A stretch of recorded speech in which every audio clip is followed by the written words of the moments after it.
ব্যক্তিগতভাবে দেখলাম যে এনসিপির কয়েকজন নেতা তারা আমাকে নিয়ে বেশ বাজে মন্তব্য করেছে কালকে একটি প্রোগ্রামে। একটু উত্তর দিতে চাই। দেখেন, এনসিপির একজন ছাগল চোর পাটোয়ারি আছে না? আছে কিনা বলেন তো?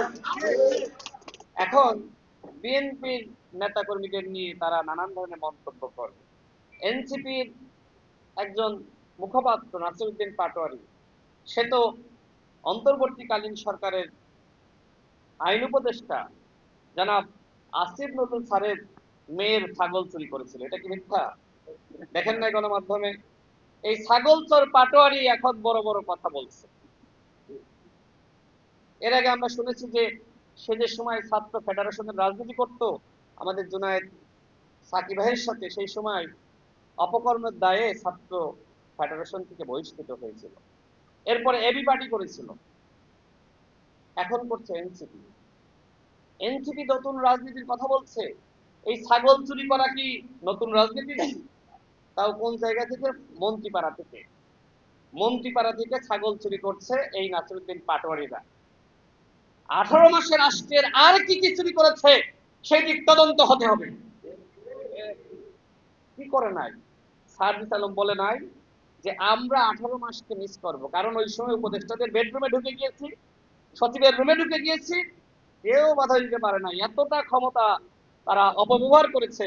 আর এই কারণে বিএনপি সরকার যেহেতু স্বচ্ছতা এবং জবাবদিহিতা প্রতিষ্ঠা করতে চায়, তাদের ভালো লাগছে না। এখন তো সচিবালয়ে গিয়ে সচিবের রুমে গিয়ে সচিবের সাথে বেয়াদবি করতে পারে না। এখন তো সমন্বয়ক পরিচয় চাঁদাবাজি করতে পারে না। আওয়ামী লীগের এমপির বাসায় সমন্বয়ক পরিচয় চাঁদাবাজি করে নাই। হান্নান মাসুদরা কি থানা থেকে চাঁদাবাজদেরকে ছাড়িয়ে আনে নাই? এখন এই কাজগুলো করতে পারতেছে না। ডিসি নিয়োগের কেলেঙ্কারি হাসনাত এবং সার্জিসের কি নাই? যুগান্তর সহ অসংখ্য গণমাধ্যমে প্রকাশিত হয়েছে, হয়েছে না? এখন এইগুলো পারতেছে না। ডিসি ইউনো নিয়োগ দিতে পারতেছে না, এই জন্য মাথা সব খারাপ হয়ে গেছে, আওলাই গেছে। আর সেই মাথা আওলাই গিয়ে দেখলাম যে গতকাল আরেকজন এনসিপির নেতা সারোয়ার তুষার AKS অর্জন করলো গিনেস ওয়ার্ল্ড রেকর্ডস। AKS সে আমাকে বলেছে যে কেরানি হওয়ার যোগ্য না, সে হয়েছে মাননীয় প্রধানমন্ত্রীর সচিব।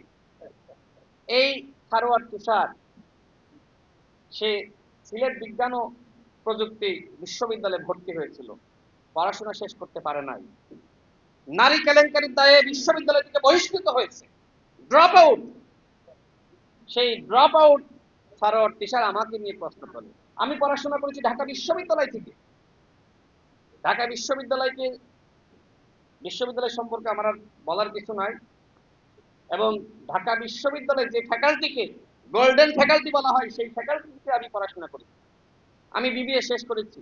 আর এমবিএ যে সময় আমি ফাইনাল পরীক্ষা দিব, ওই সময় আমার সামনে দুইটা অপশন ছিল: কোটা সংস্কার আন্দোলনের নেতৃত্ব দেওয়া অথবা এমবিএ ফাইনাল সেমিস্টারের পরীক্ষা দেওয়া। আমি যেহেতু ওই আন্দোলনের নেতৃত্বের জায়গায় ছিলাম, আমি সেই আন্দোলনের নেতৃত্ব দিয়েছি, সফল হয়েছি। এবং আন্দোলন সফল করতে গিয়ে আমি 15 দিন রিমান্ডের নির্যাতনের শিকার হয়েছি। অতিরিক্ত আরো 3 দিন আমি পুলিশের হেফাজতে নির্যাতনের শিকার হয়েছি। আমরা যে আন্দোলন সফল করলাম চাকরির জন্যই তো। আমার প্রশ্ন হলো, এই সারোয়ার তুষাররা কেন চাকরির পরীক্ষা দিল না? আমি তো পরবর্তীতে, যেহেতু আমার নামে মামলা ছিল শেখ হাসিনাকে কটূক্তি করার মামলা, হাসিনার জামানায় তো আমার চাকরি পাওয়ার কোনো সুযোগ ছিল না, ছিল? কিন্তু এই তুষাররা, তারা কি রাজপথে ছিল? তারা তো চাকরির পরীক্ষা দিতে পারত। ও দুঃখিত, পরীক্ষা কিভাবে দেবে যার সার্টিফিকেট নাই কেরানির পরীক্ষায় পাশ করার, পরীক্ষা দেওয়ার? সে কিভাবে পরীক্ষা দিবে? আজকে যারা যারা অযোগ্য, এরা এনসিপি করতেছে। যারা নারীদের নিয়ে নানান ধরনের মন্তব্য করে, জানেন না তার সম্পর্কে? নীলা ইসরাফিলকে নিয়ে কি ধরনের মন্তব্য করেছিল? আজকে এনসিপিতে এই সরোয়ার তুষাররা থাকার কারণে এনসিপির মা বোনেরা নিরাপদ নয়। আমি সারোয়ার তুষারকে বলবো, যদি আপনি পড়াশোনা শেষ করতে চান, মানুষ হইতে চান, আমি আপনার পড়াশোনার ব্যবস্থা করব। তবুও এই লাগালাগি না করে পড়াশোনা শেষ করে মানুষ হন। এনসিপির এই সারোয়ার তুষাররা মানুষ হইলে এনসিপিতে যে সকল মা বোনেরা রয়েছে তারা নিরাপদ। অন্যথায় এই সকল অথর্বদের কাছে, এই সকল লুচ্ছা বদ্ধহিতের কাছে এনসিপির কোনো মা বোন নিরাপদ নয়। আজকে মা বোনেরা বলছে যেখানে ভালো নারীরা, মেয়েরা এনসিপিতে নিরাপদ নয়, আমরা কিভাবে এনসিপি করব? এইটা কি তাদের নতুন রাজনৈতিক বন্দোবস্ত? আমি আর কথা বাড়াচ্ছি না, এখানে আরো অনেকে বক্তব্য রাখবেন। আমার সর্বশেষ কথা হলো যে এই রাষ্ট্রের পুনর্গঠনে আমাদের সবাইকে একসাথে কাজ করতে হবে।